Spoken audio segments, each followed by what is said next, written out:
Hello and welcome. I'm Kriti Mehta and you're watching the World Report on NewsX World. Let's take a check of the top headlines this hour.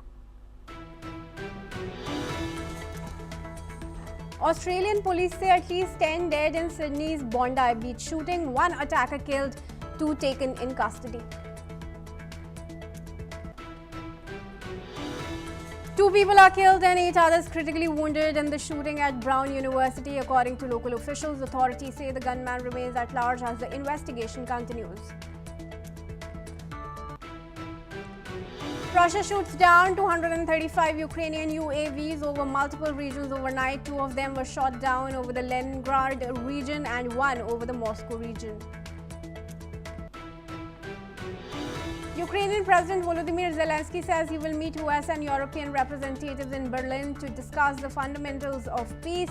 He says Ukraine needs a dignified peace and guarantees that Russia will not attack again as Germany hosts ceasefire talks ahead of a leaders' summit.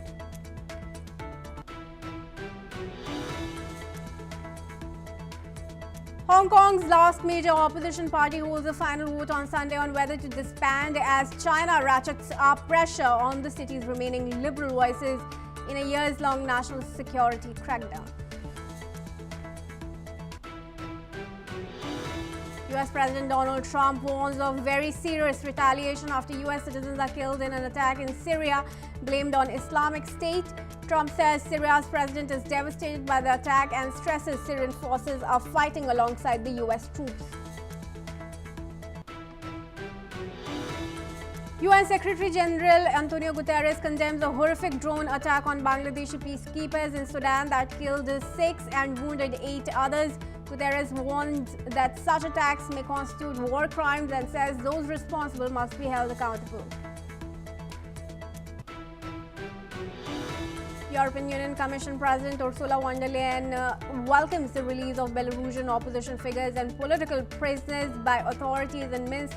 She says the move should strengthen efforts to free all remaining detainees and keep the pressure on Belarus over human rights.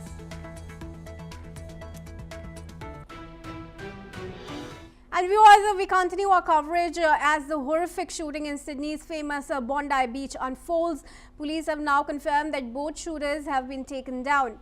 One has been killed on the spot while the other is critically injured and being treated.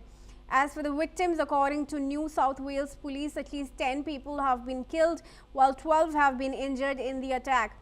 This death toll remains tentative at the moment and further updates on this front are expected.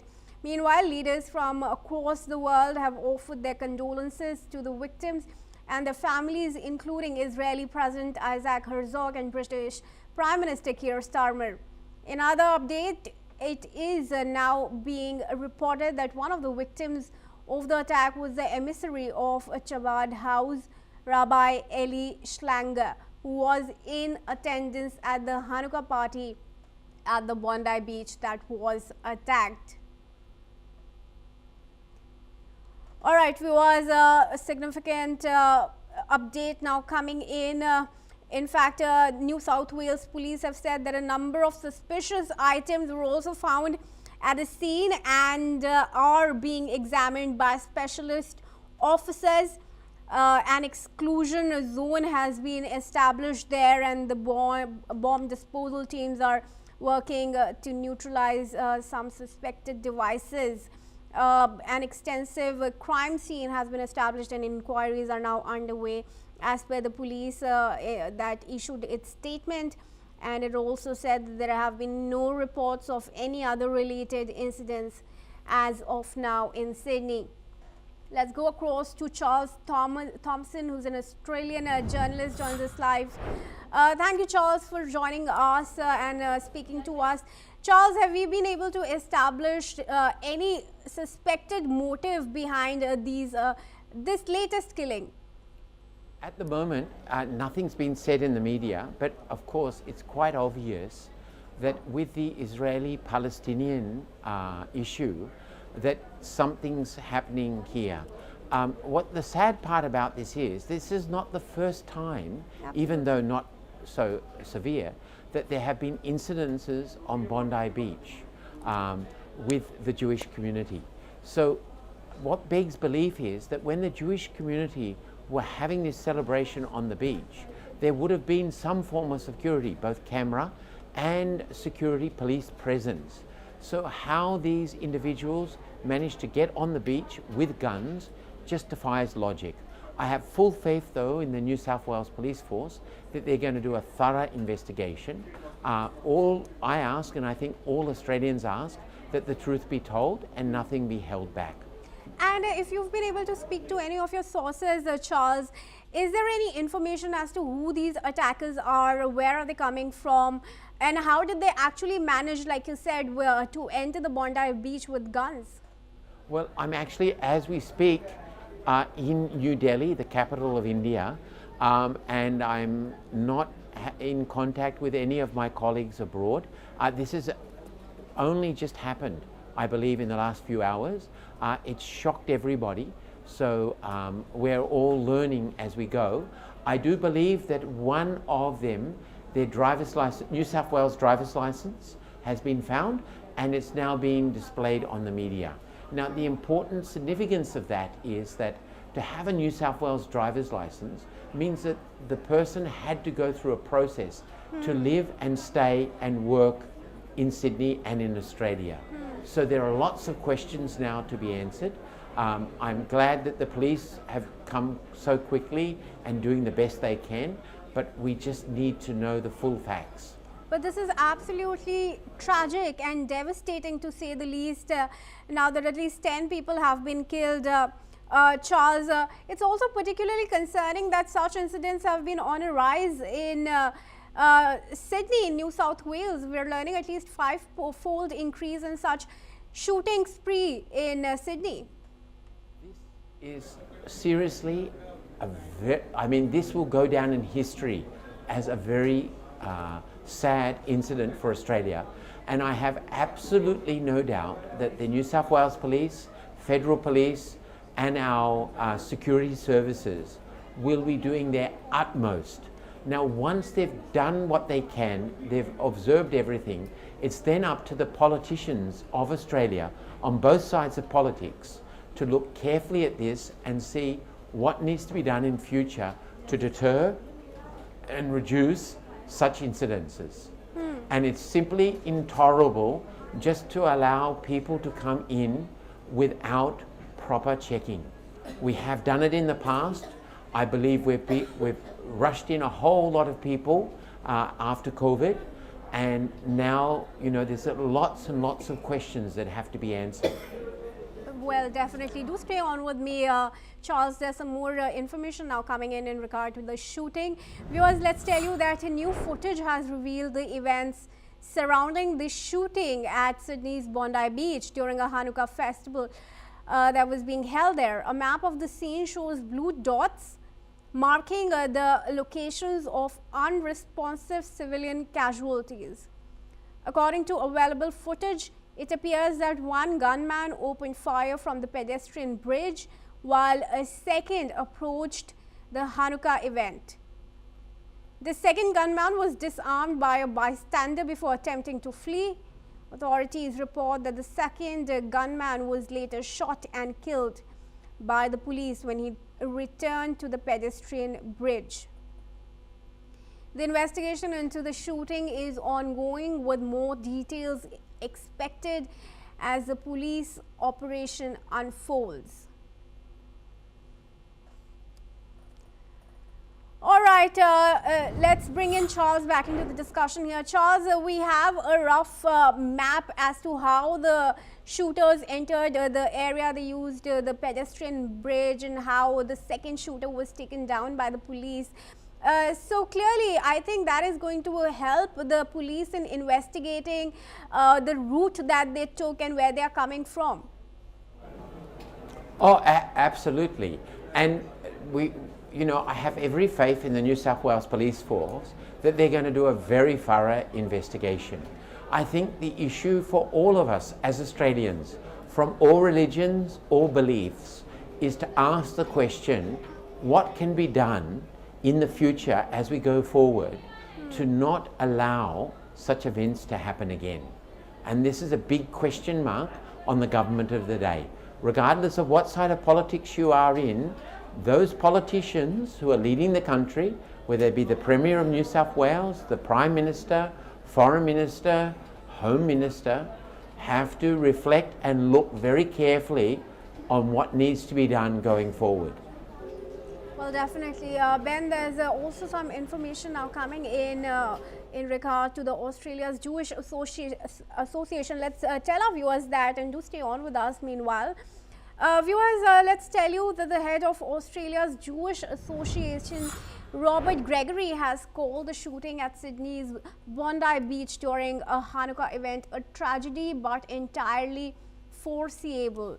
Gregory criticized the Albanese government for failing to take adequate action to protect the Jewish community, despite repeated warnings. Authorities have yet to confirm the exact motive behind the attack as the investigation continues. All right, let's have Charles back into the discussion here. Charles, the Jewish community there on its head is saying that the event was, the attacking was entirely foreseeable. What kind of warnings were issued that he claims were ignored by the police there? Incidents on Bondi Beach, the Jewish community has been very vocal. Our Prime Minister must answer for this. This is unacceptable. There has to be an explanation, and it has to be made clear to the Australian people that people coming from war zones, from countries where there are disputes, have to be vetted more closely, and a lot more scrutiny has to be applied to them. It's simply untenable in today's day and age, where there are so many problems happening around the world, that these problems are then transported by citizens in those countries to Australia. We have a very vibrant, large, multicultural community. Most of them are law-abiding and peace-loving people. We simply do not need people from those regions where such violence is taking place. And the government has a lot to answer for this. And in the next coming days, a lot will come out, I'm sure, on the issue of who these people were, how they came to Australia, what they were doing, and how they were allowed to stay in Australia. And even more interestingly is, how do they get to the beach with guns? See, in Australia you can't just buy a gun and walk around with it. You know, it has to be licensed. So there's a number of questions here. Ben, do you have any information as to whether there was already anger and discontent seething within the Jewish community? Because this particular statement from the rabbi seems to say so. Absolutely. In fact, we had this bizarre situation where a High Court judge or a Supreme Court judge allowed the Sydney Harbour Bridge to be closed. Now, I understand the Palestinians have suffered, but there was absolutely no reason to close the Sydney Harbour Bridge and have a bunch of people, hundreds of thousands, walking across and protesting. This, all it did was inflame the difficult situation between the Palestinians and the Jewish community. And I think a lot of reflection has to be thought of how, going forward, we don't allow events that are happening overseas to take up such big iconic moments. Let's not forget, this was pre-planned. Bondi Beach is a very famous and iconic part of Australia. When you come to Sydney, one of the first things many tourists ask is they'd love to go and visit Bondi Beach. Yeah, certainly. There's some information now coming in from eyewitnesses. Let's give viewers the eyewitness account. Viewers, eyewitnesses have described the horror that they saw on the Bondi Beach earlier today. Let's listen in. I ran onto the beach. I guess everyone ran onto the beach. It was pretty terrifying. And yeah, I eventually went back to see what was happening. A few people helped a few old people get up and get out of there, but it was like there were lots of bodies on the floor. It was a fenced-in event. It's kind of like I don't know, fish in a barrel. Like the guy had I think of what I've been told, he had an automatic rifle, big gun, standing on the bridge, and just target practice. So I was out at the restaurant over there and I was just serving I think I was taking away some dishes, but I was nearby the front and, I heard these shots go off and I knew it was gunshots immediately, but I didn't really register it. So I just sort of saw them all the way over there, just people start running and I'm going, well, maybe it's like a one-time shooting, not like it's not America, like not a massacre event, but turns out it was, and the whole shop just like stood up and we all just ran into the back exit and everyone was pushing everyone. There was no like semblance, and we just ran in through. All right, I now request Charles to join us back here in the discussion. Charles, very interesting what the eyewitnesses are saying. They're actually comparing the incident to the shootings in the United States. And let's remind our viewers, one took place at the Brown University just this morning, and also now this incident reported from Bondi Beach. Australians, I have to say that shootings there are not as frequent as in the United States. How would you react to that statement? You see, in Australia, we have very strict gun laws. It's not easy and it's very difficult to obtain a gun. So the fact that these individuals even had a gun in their possession is a big question mark. It's not like the United States, where it's your right to get a gun. So once again, there's so many questions that have to be answered about this.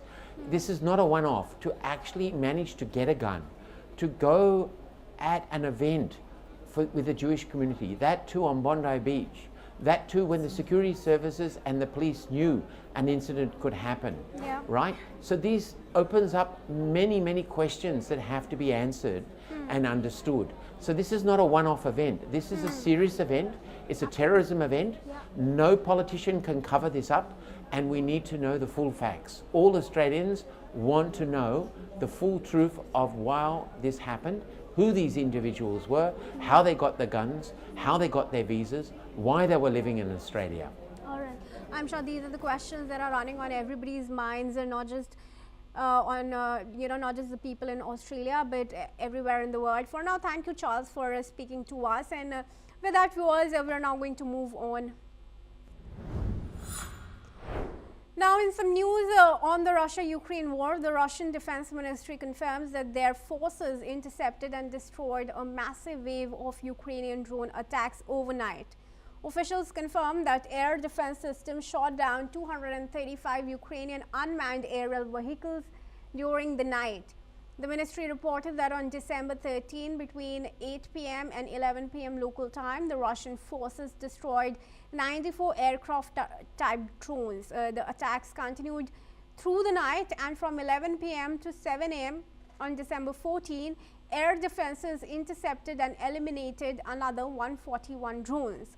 Authorities said the drones targeted multiple regions across Russia. Air defense units shot down 35 drones over the Bryansk region, 32 over Crimea, and 22 over the Krasnodar region. Other interceptions occurred over Tula, Kaluga, Kursk, Rostov, Belgorod, Leningrad, Novgorod, and others in the Moscow region. On the other hand, the Russian Ministry of Defense in its latest report says that the Russian forces attacked several Ukrainian military, industrial enterprises and energy systems related to their operations using land-based and sea-based high-precision weapons, Kinzhal hypersonic missiles, and long-range unmanned air vehicles. And let's have Gilbert Doctorow join us into the discussion here. He's a Russian affairs expert and joins us live from Brussels. Thank you, Gilbert, for joining us here in this discussion. Of course, news coming in from Russia of it downing as many as 235 UAVs over those entire regions that we just told you about. But shellings are continuing from the Ukrainian side, even when it says the army is fatigued, infrastructure is attacked, and Zelensky claiming that he is ready to hold election if he's given the security from Europe and US. Well, I'd like to start with the question of the number of drones that were fired or set off from Ukraine and were downed in various regions of Russia. That is about 5 times the normal daily reporting Yeah. of the Ukrainian drones heading into Russia. But it's about the same level as daily Russian drone attacks on Ukraine, which are usually, in the Russian case, accompanied by hypersonic missiles or other missiles. And the drones are often, in the Russian case, used to distract the air defenses while the missiles do the destruction that was needed. Let's note that this attack, massive waves of drones by Ukraine in the last 24 hours, comes on top of their very significant strikes along the Volga and Saratov area in the past couple of days. So the drone war on the Ukrainian side remains viable, demonstrates remarkable targeting, and sometimes gets through and does genuine destruction on the intended targets. And this is the hallmark of the evolution of the war towards drones, as opposed to the grinding artillery strikes that were typical of the first couple of years of the war. All right, do stay on with me, Gilbert. There's now news coming in from Iran as well in this regard. Let's tell you, viewers, that Iran's Foreign Minister Abbas Araghchi is set to visit Russia and Belarus in the coming days. The trip will take place within the next 2 to 3 days. And according to Iran's foreign ministry, the visit follows high-level engagement between Tehran and Moscow. Iranian President Masoud Pezeshkian to meet Russian President Vladimir Putin in Turkmenistan. The meetings underscore Iran's continued diplomatic outreach to key regional allies. I request Gilbert to join us back into the discussion here. Gilbert, what do you think Iran has to offer to Putin in this meeting, and what does it have to take? Well, I think there will be an intensive exchange of information because both sides have a lot to discuss in the latest developments in the Middle East and elsewhere. The strategic cooperation treaty is being implemented by meetings like this. I think that Iran is interested in Russia's position, for example, with respect to the slaughter of several Americans' forces in Syria, a neighbor, and what kind of reaction may come out of Washington that they both would be intensely interested in. So that is one topic. The latest developments in the peace negotiations that Mr. Putin can apprise the Iranians about, of course, is another issue. But if you look at the daily news, it's been such a flood of developments of interest to both countries in the last week or two that they have a lot to talk about. And of course, best to do that confidentially, face to face. All right, we'll watch out for that meeting. But thank you, Gilbert, for joining us for now here at NewsX World. And with that, viewers, let's shift to some news coming in from Hong Kong, where its oldest pro-democracy party has announced dissolution plans. Founded in 1994, it was once the city's leading opposition force, winning elections and pushing Beijing on democratic reforms. Senior members say Chinese officials or intermediaries want the party to shut down or face serious consequences, including possible arrests. At least 75% majority is needed to approve dissolution, with liquidation plans already underway, including the sale of its headquarters. The vote follows Hong Kong's patriots-only election overhaul and comes a day before a key national security verdict for media tycoon Jimmy Lai. Critics say the security law has crushed dissent. Beijing says it has restored stability.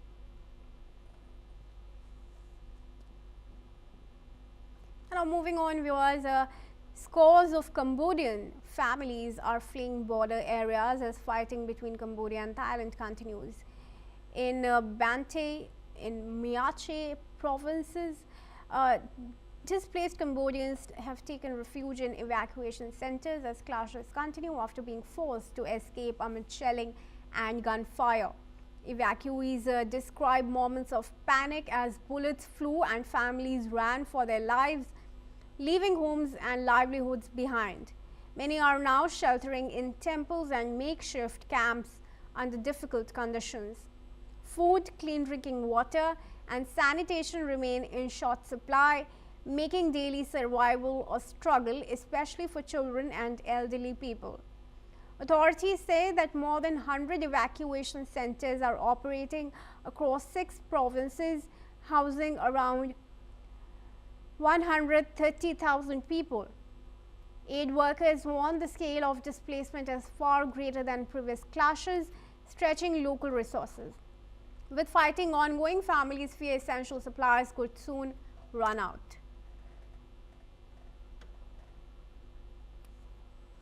And before we wrap up this bulletin, let's give you some updates on the Brown University shooting. Viewers, authorities have confirmed that 2 students are dead and 9 others injured after the shooting at the university in Rhode Island. Several victims remain in critical condition and officials warn the casualty count may rise.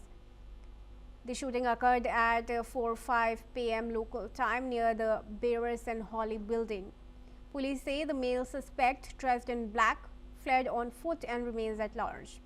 Officers briefly detained 1 person but later released them after ruling out involvement. A shelter-in-place order remains in effect across the campus as more than 400 law enforcement personnel continue the search. US President Donald Trump says that he has been briefed on the incident. Students remain locked down as the investigation continues. Let's listen in to a student from the Brown University.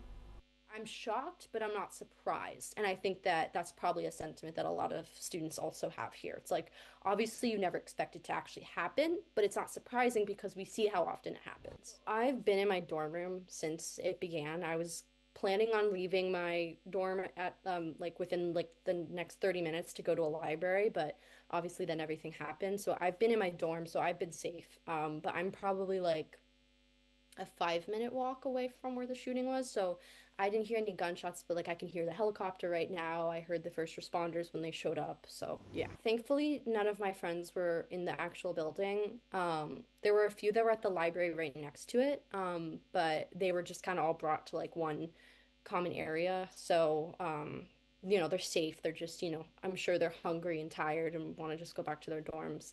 I do know of someone who has a friend who was in the building when the shooting happened and said that it seems like she wasn't near, the building's pretty large, and so it seems like she was probably on the opposite end of the building because she said she did hear gunshots, but they were very muffled. The building where the shooting was is like kind of on the edge of campus already.